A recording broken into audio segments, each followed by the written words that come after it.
আমাদের কাছে অনেক ধরনের মিটার আসে, প্রাইসের মধ্যে হাতের নাগালে কোন মিটারটা সবচাইতে ভালো হবে। মিটারটির সঙ্গে আমরা কি কি পাই? আমরা এই মিটারটির সঙ্গে পেয়ে যাব কেবল, এখানে একটি টেম্পারেচার সেন্সর দেওয়া থাকবে আর একটি ম্যানুয়াল, আর এটি থাকবে এই সুন্দর ব্যাগটিতে।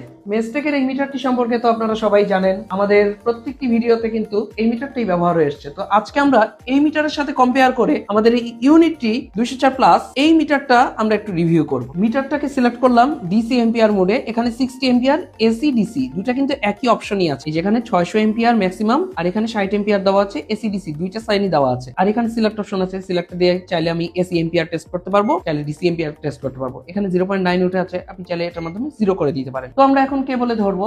দর্শক, ডিসি এম্পিয়ার দেখাচ্ছে প্রায় 44 এম্পিয়ারের মতো, সামান্য একটু ফ্ল্যাকচুয়েট করছে, যেহেতু ইনভার্টার এটা করবেই। তো আমরা আমাদের মেজটেকের যে মিটারটা সেটার মাধ্যমে একটু দেখি যে রেজাল্টের অ্যাকুরেসি কেমন।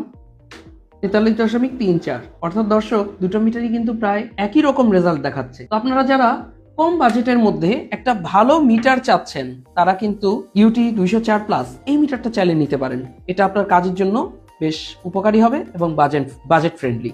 ধন্যবাদ।